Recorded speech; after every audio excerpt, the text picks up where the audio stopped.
মুমিনের একমাত্র লক্ষ্য উদ্দেশ্য আল্লাহর সন্তুষ্টি অর্জন। কুরআনুল কারীমের 6 নম্বর সূরা সূরা আনআমের 162 নম্বর আয়াতে রব্বুল আলামিন জানিয়ে দিয়েছেন, কুল ইন্না সলাতি ওয়া নুসুকি ওয়া মাহইয়ায়া ওয়া মামাতি লিল্লাহি রাব্বিল আলামিন।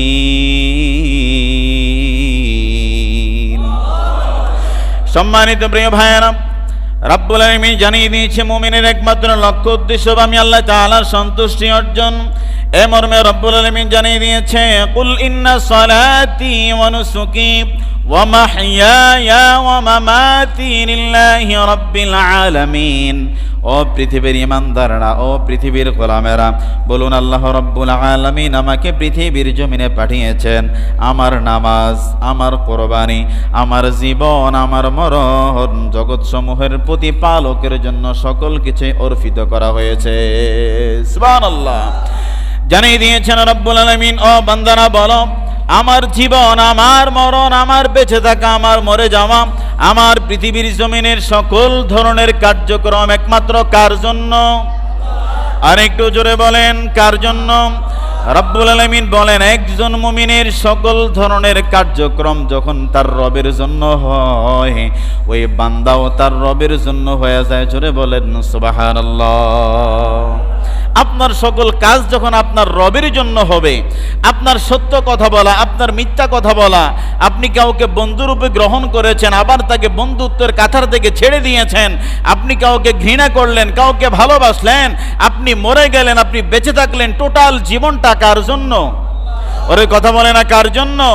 এত টোটাল জীবনের প্রতিটা কার্যক্রম যদি আল্লাহর জন্য হয়, আল্লাহকে যখন আপনি রাজি খুশি করিয়ে ফেলবেন, ঠিক আল্লাহ আপনার জন্য হয়ে যাবে। সুবহানাল্লাহ।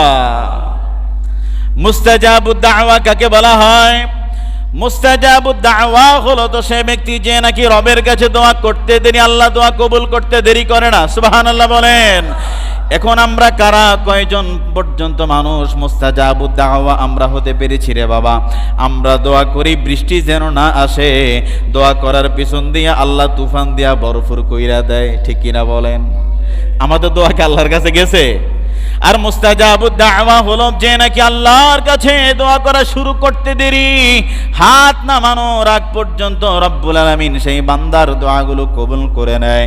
এজন্য আমরা যদি মুস্তাজাবুদ দাওয়া হতে চাই, বেশি বেশি করে ইস্তিগফার আদায় করে রবের কাছে ক্ষমা প্রার্থনার দরকার আছে না নাই?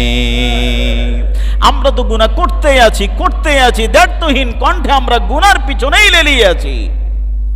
অথচ মুস্তাজাবুদ দাওয়া হলো যে নাকি প্রতিটি মুহূর্তের মধ্যেই বান্দা শুধু তাসবিহ জপে আল্লাহর, বান্দা শুধু ক্ষমা প্রার্থনা করে আল্লাহর। তো যে মানুষটা আল্লাহর কাছে ক্ষমা চায়, ওই মানুষটাকে ক্ষমা করবে কে?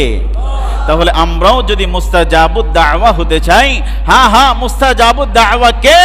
যে নাকি হাত তুলেছে আল্লাহ রব্বুল আলামিনের কাছে, চাওয়া পাওয়া যা রয়েছে বলা মাত্রই কবুল, সেটা হলো মুস্তাজাবুদ দাওয়া। জোরে বলেন সুবহানাল্লাহ। তাহলে যারা মুস্তাজাবুদ দাওয়া হয়েছে তারা কি আমাদের চাইতে ভিন্ন মানুষ ছিল?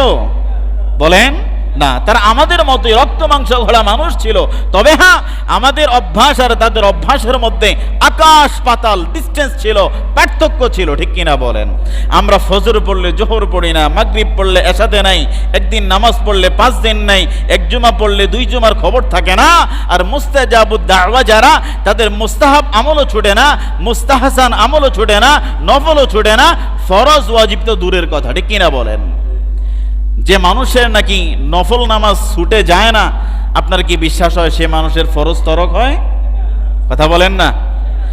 এই জন্য প্রিয় ভাইয়েরা, আপনার পরকালীন জীবনে আপনার পৃথিবীর জমিনের যেই ধরনের নফল ইবাদতগুলো আপনি পৃথিবীর জমিনে করবেন, এই নফল ইবাদতগুলোর কারণে রব্বুল আলামিন আপনাকে পরকালীন জীবনে নাজাতের দিকে এগিয়ে আনবেন।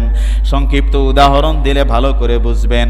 কোম্পানির চাকরি আপনি করেন, আপনার নির্দিষ্ট ডিউটি হলো 6 ঘন্টা কিংবা 8 ঘন্টা, আছে না নাই? আপনার 8 ঘন্টা ডিউটির পরে আপনি চিন্তা করলেন, আহারে আমার মা তো বাড়িতে অসুস্থ, বউটা অসুস্থ, আরো 2টা ঘন্টা যদি ওভার টাইম করে তাহলে প্রতিদিন 1000 টাকা করে বাড়তি কামাইতে পারবো, ঠিক না? তখন আপনি কি করেন, নির্দিষ্ট সময়ের পরেও মনিবকে বলেন, মালিক আমার পরে তো আবার অন্য শিফট শুরু হবে, তবে আপনি যদি আমার দিকে করুণার নজরে তাকান, আমি প্রতিদিন আমার নির্দিষ্ট ডিউটির পরেও আমি 2 ঘন্টা কিংবা 3 ঘন্টা বেশি করে করব। তখন মালিক বলে, এটা তো আরও ভালো কথা, অসুবিধা নাই, তোমার মাসিক যে ইনকাম সেটার পাশাপাশি তুমি আরও 10 থেকে 20,000 টাকা তুমি বেশি কামাতে পারবা ওভার টাইমের মাধ্যমে। ঠিক একজন মুসলমান, একজন বান্দা যখন 5 ওয়াক্ত নামাজ রেগুলার পড়ে, 5 ওয়াক্ত নামাজের পরে তাহাজ্জুদ নামাজটাকে অ্যাড করে, এটা হলো এক্সট্রা আমল, ঠিক কিনা বলেন?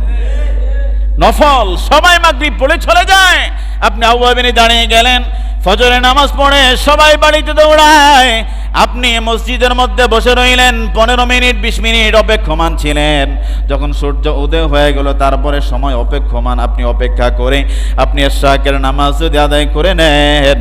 এইভাবে যারা নফল ইবাদত করে, নফল ইবাদতের মাধ্যমে বান্দা এবং রবের সম্পর্ক কাছাকাছি হয়ে যায়। সুবহানাল্লাহ। সম্পর্ক তো বাবা এমনিতেই কাছাকাছি হয় না, ঠিক কিনা বলেন? প্রতিটা ভালোবাসার মানুষ তার জন্য ভালোবাসা এমনিতেই হয় না, ত্যাগ, সময়, সকল কিছু বিসর্জনের মাধ্যমেই একটি ভালোবাসা তৈরি হয়। ঠিক একজন মুমিন, একজন ইমানদারের লক্ষ্য যখন হবে 5 ওয়াক্ত নামাজের পাশাপাশি আমাকে নফল নামাজ পড়তে হবে, তাসবিহ পড়তে হবে, এই কার্যক্রমগুলো বান্দা যত বাড়িয়ে দিবে ওই বান্দা তত মুস্তাজাবুদ দাওয়ার পথে এগিয়ে যাবে এবং বান্দার সকল কার্যক্রম রবের কাছে পছন্দনীয় হবে। তখনই বান্দা যা রবের কাছে চাইবে আল্লাহ সেটা পূরণ করে দিবে। সুবহানাল্লাহ। তাহলে আল্লাহ তাআলার এই ধরনের বিধানগুলো যদি আপনি যদি মুমিন হতে হয়, আজকের আলোচ্য বিষয় হলো মুমিনের লক্ষ্য ও উদ্দেশ্য। আপনার উদ্দেশ্যটা কি, আপনার লক্ষ্যটা কি? আল্লাহ আপনাকে কি শুধু পৃথিবীর জমিনে বিল্ডিং বানানোর জন্য পাঠিয়েছেন? আল্লাহ কি আপনাকে শুধু খাওয়ার জন্য পাঠিয়েছেন? আল্লাহ কি আপনাকে শুধু রাজনীতি করার জন্য পাঠিয়েছেন? আল্লাহ কি আপনাকে শুধু এই বিভিন্ন শ্রেণী পেশার সাথে সম্পৃক্ত হওয়ার জন্য পাঠিয়েছেন? না না বান্দা, তুমি দুনিয়ার জন্য, জাগতিক জীবনের জন্য, সফলতার জন্য ব্যবসা করবা, রাজনীতি করবা, চাকরি করবা, পড়ালেখা করবা, এটা তোমার অপশনাল বিষয়। আর পরকালীন জীবনে নাজাতের জন্য মুমিন হওয়ার লক্ষ্যে তুমি দুনিয়ার জমিনে আমি রবের দেখানো পথ মত অনুসরণ করে চলবা। তোমার চোখ দুটি বন্ধ হওয়া মাত্র, পিঠের চামড়াগুলো জমিনে লাগার পূর্বেই আমি আল্লাহ তাআলা তোমার কবরকে প্রশস্ত করে দিব, জান্নাতের পুয়ারা বসিয়ে দিব। সুবহানাল্লাহ বলেন। আরেকটু জোরে বলেন না সুবহানাল্লাহ। তাহলে মুমিনের লক্ষ্য উদ্দেশ্যই তো হলো জান্নাত, ঠিক কিনা বলেন? অথবা আল্লাহকে রাজি এবং সন্তুষ্ট করা। কোন কর্মচারীর উপরে যদি তার মনিব খুশি হয়ে যায়, রাজি হয়, এমনও মনিব দেখেছি যে কর্মচারীর উপরে রাজি খুশি হয়ে তার বিয়ের সকল খরচ কোম্পানি বহন করে, তার উমরা হজ করায় আনে, তার বাড়িতে ঘর বানায় দেয়। আছে না? ওরে কথা বলেন, আছে না? কেন করে? ওই মনিবের মন সে জোগাতে পেরেছে।